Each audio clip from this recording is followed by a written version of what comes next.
Bonjour à tous et bienvenue à ce webinaire de MSP Corp. Cet après-midi, on a la chance de vous parler, là, mon collègue Guillaume et moi, de la formation SharePoint pour concepteurs et administrateurs. Nous sommes peut-être des nouveaux visages pour vous cet après-midi. Nous sommes tous deux chez MS Solutions, une entreprise de la grande famille MSP Corp.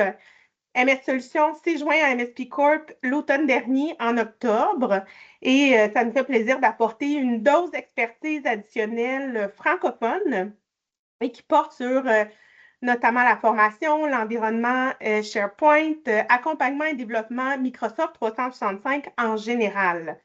Donc, Guillaume, merci d'être avec nous aujourd'hui. Guillaume, qui est le directeur des ventes chez MS Solutions. Merci d'être là. Merci Marie-Ève, bonjour à tous. Donc, bien, enchanté de faire votre connaissance aujourd'hui, même si on ne voit pas tous les visages. Je pense que ça va être un sujet qui va être grandement intéressant. Oui, tout à fait. Mon nom est Marie-Ève Duchamp, je suis vice-présidente vente marketing chez MS Solutions. Et donc, on vous parle cet après-midi d'une formation qui est une formation clé dans notre portefeuille de formation. Il y en a bien d'autres, mais c'est vraiment une des bases que toutes les organisations là, devraient avoir avec SharePoint, qui est de plus en plus présent, de plus en plus complexe aussi. Chaque entreprise devrait avoir son champion SharePoint au sein de son organisation. Donc, c'est vraiment une formation dont pour les concepteurs, administrateurs. On a aussi des formations utilisateurs, mais aujourd'hui, on vous parle vraiment de la formation concepteur-administrateur. Donc, gênez-vous pas si vous avez des questions tout au long de la présentation. Il y a la petite bulle Q et R, questions et réponses, que vous pouvez utiliser, ou le clavardage pour poser votre question. Donc, rapidement, pour ceux qui ne nous connaissent pas, MS Solutions, on a 35 ans d'expertise en TI. Donc, on est environ une centaine de personnes au Québec. On est certifié ISO 27001 et on couvre vraiment l'ensemble des compétences TI, là, comme nos collègues chez MSP Corp, avec l'ajout du volet formation notamment et accompagnement développement Microsoft 365. Donc, c'est assez pour nous. Maintenant, on va passer au sujet principal aujourd'hui, la formation SharePoint. Ce qu'on va regarder ensemble, Guillaume et moi, c'est les objectifs de la formation, à qui elle s'adresse au sein de votre organisation notamment, pourquoi c'est pertinent et aussi le parcours typique de formation.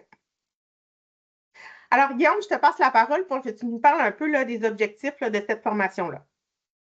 Merci Marie-Ève. Donc, ouais, SharePoint, c'est un sujet qu'on n'entendait pas beaucoup parler là, si on recule de 10, 15, 20 ans parce que les entreprises avaient principalement des serveurs locaux, ce qu'on appelait anciennement là, des serveurs de fichiers, serveurs partagés, que d'ailleurs encore certaines entreprises ont aujourd'hui, même si c'est de plus en plus rare. Pourquoi c'est de plus en plus rare? Mais d'ailleurs, la pandémie explique une portion de cette réponse-là. Depuis 5 ans, il y a beaucoup d'entreprises qui ont fait le virage vers Microsoft 365 puis qui ont vraiment pris un tournant là, de transformation numérique. Puis c'est là qu'on a commencé à entendre plus parler de Teams, de SharePoint, de OneDrive, puis des outils de collaboration, puis vraiment de communication là, dans l'environnement Microsoft 365. Donc, si vous êtes ici aujourd'hui, ben, c'est probablement pour une de ces raisons-là. Là, soit vous avez entendu parler de SharePoint ou vous avez commencé à l'explorer, mais vous ne savez pas exactement par où commencer. Peut-être planifier une migration de vos serveurs de fichiers vers SharePoint. Donc, peu importe la raison pourquoi vous êtes ici aujourd'hui, je pense que vous allez avoir des réponses intéressantes là, pour ce sujet-là. Donc, si on regarde là, point par point là, les objectifs vraiment de la formation, SharePoint, administrateur, concepteur, puis tantôt, on pourra regarder le plan de cours un petit peu plus en détail, ou du moins un survol. Donc, le premier point, c'est vraiment de découvrir SharePoint. Donc, on le sait, quand on fait une migration vers Microsoft 365, souvent, une des premières étapes, ça va être de migrer ses courriels. Donc, ensuite, une fois que ces courriels vont être migrés, après ça, va suivre le volet documentaire. Puis c'est vraiment SharePoint l'épicentre du volet documentaire. Il y a aussi OneDrive qui est plus pour l'utilisation personnelle, si on veut, des dossiers, mais SharePoint va venir remplacer vraiment ce qu'on parlait tantôt des serveurs de fichiers, ou autrement dit, là, les serveurs partagés de fichiers. Ce qui va être intéressant de SharePoint, ben, c'est que ça va vous donner accès à ces fichiers-là, peu importe où vous êtes, peu importe l'appareil à partir duquel vous vous connectez. Du moment que vous avez une connexion Internet, vous allez être capable d'accéder vos fichiers, ce qui offre là, justement une plus grande flexibilité. Puis au-delà de ça, ça va vous donner aussi possibilité de collaborer en temps réel sur des documents. puis de garder un meilleur contrôle là, de qui a accès aux documents, ce qui n'était pas possible, là, ou du moins pas à cette ampleur-là avec les serveurs de fichiers anciennement. Donc, justement, la formation va vous aider à planifier une implantation, donc planifier une migration vers SharePoint. Avant de dire qu'on fait un copier-coller de notre structure telle quelle, puis qu'on l'amène dans SharePoint, il y a des étapes à réfléchir. Il y a une gouvernance en arrière de ça. Il y a des questions à se poser sur qui doit avoir accès à quel répertoire, comment on structure nos bibliothèques, est-ce qu'on structure ça par projet, est-ce qu'on structure ça par département? Ensuite, est-ce qu'on fait du ménage dans nos documents? Peut-être qu'il y a des vieux documents qui datent de 5, 10, 15 ans qu'on n'a plus de besoin et qu'on peut peut-être envoyer ailleurs. Fait qu'il y a toute cette réflexion à faire là. Puis la formation va vous aider justement à vous poser les bonnes questions pour tranquillement avancer vers une migration. Il y a aussi le point là, de revoir son architecture actuelle. Peut-être que vous vous êtes lancé un petit peu là, en apprenant sur le tas dans les dernières années dans SharePoint sans avoir fait de formation ou sans avoir suivi vraiment un parcours d'accompagnement. Donc, c'est sûr et certain que cette formation-là, à ce moment-là, peut vous aider à quand même revoir cette architecture-là. Peut-être qu'il y a des erreurs que vous avez faites que on va pouvoir recadrer. Peut-être qu'il y a des éléments que vous voulez ajouter, des fonctionnalités que vous n'utilisez pas, ainsi de suite. Il y a vraiment la portion aussi compétences en tant que super utilisateur ou ce qu'on appelle propriétaire de site. Quand on parle de propriétaire de site, c'est qu'il y a plusieurs rôles dans un site SharePoint. Là, il y a des membres, il y a des invités, il y a des propriétaires, il y a des administrateurs. Donc, dépendamment de votre rôle, peut-être c'est vous qui êtes responsable de créer les accès, de décider qui a le droit de faire quoi. Peut-être c'est vous qui générez le contenu. Si vous avez, par exemple, un intranet SharePoint, puis que vous voulez mieux apprendre comment mieux alimenter vos pages avec des meilleurs visuels en utilisant plus de fonctionnalités. Donc, c'est toutes des choses que vous allez pouvoir apprendre là, en peaufinant les paramétrages, puis en regardant tout ce qui est possible de faire au sein de la formation. Si on regarde un petit peu plus loin, là, il y a augmenter l'exploitation de SharePoint au sein de l'entreprise. Ce qu'on veut, c'est encourager les gens à utiliser SharePoint, puis encourager les gens à aller de plus en plus là, collaborer sur des documents, là, avoir une meilleure collaboration au sein de l'entreprise, une meilleure communication. Puis on le sait aussi, si par exemple, vous travaillez avec les équipes Teams, ben, en arrière d'une équipe Teams, il y a un site SharePoint. Fait que tôt ou tard, vous allez utiliser SharePoint là. Fait que c'est bien d'approfondir ses connaissances. Il y a beaucoup d'entreprises aussi qui nous approchent qui veulent remplacer là, des logiciels de gestion électronique de documents, là, entre parenthèses GED, là, qui est l'acronyme. Donc, SharePoint est en soi là, un outil de gestion documentaire. Donc, peut vous donner accès là, justement à des fonctionnalités similaires. Puis pour terminer, là, ben, favoriser l'adoption des outils de collaboration Office 365. Donc, naturellement, là, SharePoint va être un petit peu interconnecté avec tous les outils, que ce soit Outlook, quand vous partagez des documents avec des clients, des fournisseurs. Ça va se faire souvent via des liens SharePoint sécurisés où ce que les clients vont pouvoir eux aussi aller déposer des documents, par exemple, ou collaborer sur des documents. Fait que c'est toutes des choses qu'on va apprendre là, dans la formation. Donc, on peut passer à la diapositive là, suivante. À qui s'adresse la formation SharePoint? Maintenant qu'on a vu le pourquoi, si on veut, donc à qui dans l'entreprise, quel employé, autrement dit, ciblé pour cette formation-là? Il n'y a pas de bonne ou mauvaise réponse. Souvent, c'est ben, au niveau de quel genre de client. C'est toute organisation là, qui souhaite prendre un virage numérique.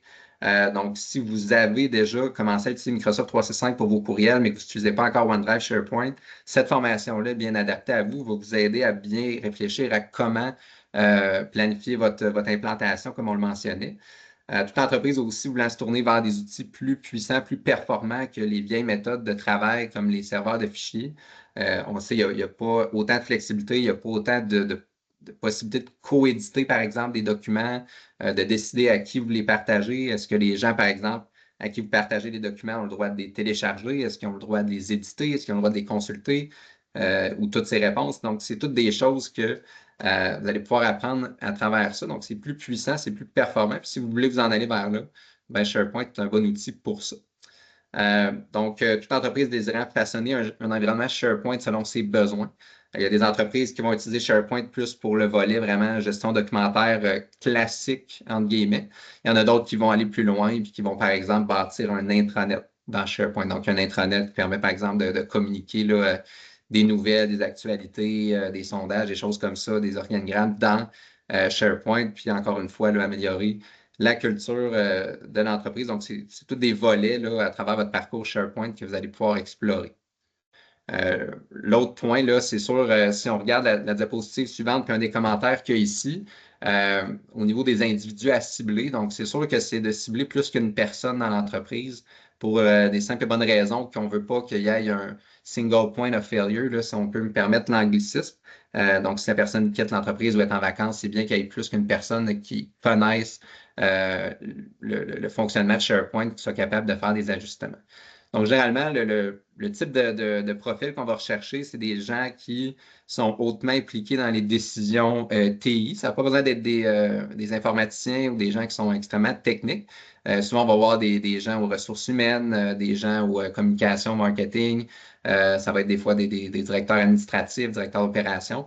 Donc, il y a certaines entreprises qui vont cibler, par exemple, un cadre ou un super utilisateur là, par département. Donc, si on a par exemple là, 5 départements, peut-être qu'il y aurait 5 personnes qui participeraient à la formation. Pourquoi un par département? Mais c'est que chaque département a peut-être ses réalités différentes, peut-être qu'ils ont des besoins différents là, au niveau de la gestion documentaire. Fait que d'avoir une personne par département nous permet de se poser les bonnes questions puis de s'assurer qu'on met tout en place pour que chaque département il soutire du positif finalement.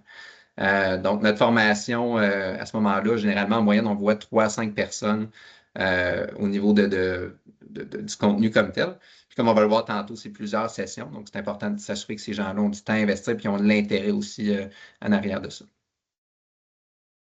Donc, prochaine diapositive. Pourquoi suivre une formation SharePoint avancée au risque de me répéter? Donc, ben, c'est sûr et certain, comme je l'ai mentionné, les équipes n'ont pas les mêmes besoins documentaires, donc c'est important d'impliquer des gens de différents départements. On veut aussi surtout mettre de l'emphase sur la sécurité.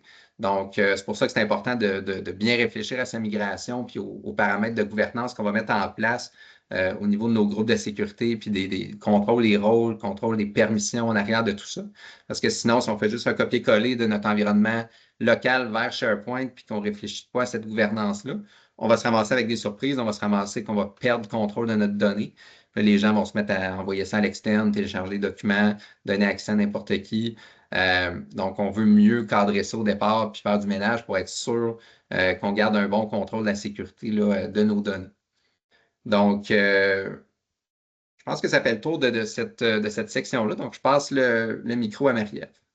Oui, tout à fait. Donc, si on regarde un petit peu le parcours typique de formation, nos formations, là, en général, chez MS Solutions, puis particulièrement celle-ci, ont un volet théorique, mais également un volet pratique. Donc, le volet théorique va vraiment là, être de vous aider à parcourir l'environnement, de connaître l'interconnectivité entre SharePoint, entre Teams, entre OneDrive, entre les autres applications Microsoft et vraiment là, des grands concepts, les particularités, les fonctionnalités. Donc, on vous fait là, une première introduction, mais rapidement, on entre dans le volet pratique. Donc, c'est pour ça que les formations qu'on offre, c'est vraiment là, une entreprise à la fois. Ce n'est pas des formations qu'on va dire publiques où est-ce qu'il y a plus qu'une entreprise qui participe. C'est vraiment votre organisation uniquement, c'est personnalisé. Puis, on vous suggère fortement d'arriver là, avec un projet, une idée en tête, quelque chose, vous les mettre en place parce que vous allez pouvoir l'expérimenter. Que ce soit un site de communication, par exemple, si vous avez une directrice RH, un directeur marketing qui participe à la formation et, disons, une personne au niveau financier, mais chaque personne peut arriver avec son projet de bâtir son site de communication pour son équipe et va pouvoir le mettre en application au courant de la formation. Donc, on va réfléchir ensemble, on va vous aider à penser à comment structurer votre environnement, comment le bâtir, on va vous partager les meilleures pratiques aussi. Et on va bâtir quelque chose avec vous qui reflète votre besoin et votre structure. Donc, ce n'est pas que théorique, c'est pratique aussi. Puis souvent, c'est comme ça qu'on apprend. C'est vraiment en le mettant en application. C'est ce qui distingue un peu là, les formations qu'on offre de ce côté-là. Si on regarde un peu les modules de la formation SharePoint avancée, ce n'est pas tout le plan de cours. Vous pouvez avoir le plan de cours là, si vous contactez votre représentant ou votre représentant des ventes. Là, ils vont vous le partager avec plaisir. C'est un peu lourd à partager à l'écran, honnêtement.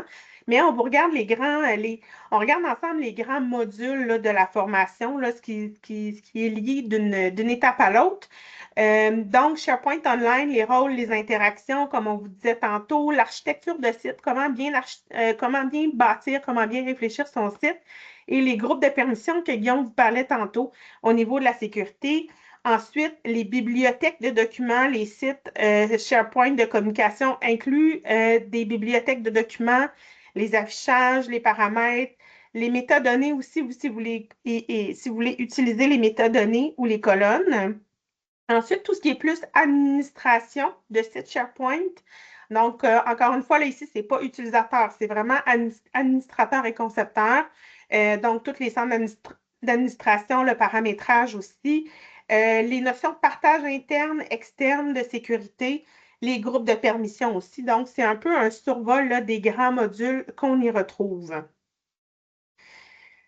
Durée et coût, donc on parle de cinq demi-journées, en fait, là, 5 séances de 3h30 chacune. Donc, le seul préalable, en fait, là, c'est d'avoir une licence Office 365 et de savoir un peu s'y naviguer et avoir un intérêt. Je vous dirais aussi, comme Guillaume disait tantôt, là, de pousser plus loin sa compréhension de SharePoint et de l'amener à un autre niveau. Donc, on parle d'un coût de 4 500 pour 5 séances de formation de 3h30. On parle de 1 à 3 participants. Ces formations-là sont généralement admissibles à des subventions et c'est ce dont Guillaume va vous parler dans quelques instants. Donc oui, merci Marie-Ève. Donc au niveau des subventions, ce qui est intéressant, c'est qu'on est accrédité par Service Québec. Donc c'est important que vous regardiez quand vous recherchez finalement un partenaire de formation, que vous assurez que ce partenaire-là est accrédité par Service Québec parce qu'au niveau des subventions, ils vont vous demander certaines informations comme le numéro d'entreprise, le numéro d'agrément, les CV des formateurs, ainsi de suite. Donc, de notre côté, vous n'avez pas à vous inquiéter, on a toutes ces certifications-là. Puis on a de l'expérience à vous donner la bonne procédure pour aller chercher de la subvention. Donc, généralement, là, la première étape, naturellement, c'est de parler avec votre conseiller des ventes là, pour avoir un devis officiel de la formation selon le nombre de participants puis le nombre de groupes. Ensuite, avec ce devis-là, vous allez pouvoir contacter votre centre local d'emploi. Donc, chaque région a un centre local d'emploi qui est différent. C'est pour ça que les subventions, on ne peut pas donner de montant fixe parce que chaque centre local d'emploi, c'est règle. Donc, on mentionne souvent un 50 à 80 en moyenne là, que les entreprises vont chercher en termes de subventions. Ensuite, il y a différents là, documents à remplir de chaque côté. Donc, c'est un processus qui peut s'échelonner sur quelques semaines. Donc, une fois tout ça terminé, ils vont vous donner un montant là, de subvention, puis ils vont vous demander une preuve de facturation. Donc, nous, on peut vous aider à avoir les bonnes informations là, pour faire une demande complète. N'hésitez pas à nous contacter là, ou contacter votre représentant. Parfait. Merci, Guillaume. Je vous rappelle de poser vos questions dans le clavardage ou dans la petite bulle questions et réponses prévue à cet effet-là. On a quelques questions là, dans la bulle questions et réponses qu'on va regarder ensemble. Guillaume, quelques questions pour toi. C'est mentionné, vous mentionnez 1 à 3 participants par séance. Si on veut des participants additionnels, comment ceci fonctionne-t-il? Oui, donc très bonne question. Donc, il y a un coût par participant additionnel là, de 925 $. C'est sûr qu'on encourage à ne pas dépasser, là, je dirais, 5 ou 6 participants par groupe. Donc, si vous prévoyez, par exemple, là, être 10 ou 12 parce que vous êtes une très grande entreprise ou une entreprise de bonne taille, ben, c'est sûr qu'à ce moment-là, ça peut être intéressant de diviser les groupes pour avoir une meilleure, disons, interaction là, entre le formateur et les gens. Parce que quand on a trop de personnes finalement sur la formation, naturellement, là, ça fait en sorte là, que c'est un petit peu moins structuré, puis là, il y a beaucoup de questions, puis c'est plus difficile là, de ce côté-là. Donc, on encourage là, généralement être maximum 5-6 là, par groupe. Parfait. Je pense que ça fait lien un peu avec notre prochaine question. Là, les gens nous demandent combien de personnes devraient être formées dans une organisation. J'y vais, puis tu compléteras, Guillaume. Mais en fait, ça dépend. De plus en plus, SharePoint est démocratisé, il va être accessible à tous. Donc, à peu près chaque gestionnaire là, de grande équipe devrait être formé là, sur SharePoint. Dans les organisations, c'est plus une seule personne qui connaît SharePoint, mais dans dans les intranets, par exemple, on n'a plus juste une personne qui génère du contenu pour l'intranet. Ce n'est plus que les communications internes, mais les ressources humaines vont eux-mêmes aller générer leur propre contenu pour leur section RH. Le marketing va aller gérer son propre contenu pour la section marketing. Donc, ça en prend au moins là, 1 à 2 personnes là, par grand département. Donc, ça dépend un peu de la taille de votre entreprise. Là. Guillaume, je ne sais pas si tu as quelque chose à ajouter là-dessus, là, Oui, mais non, c'est une très bonne réponse. c'est bon. Puis, on a aussi une question.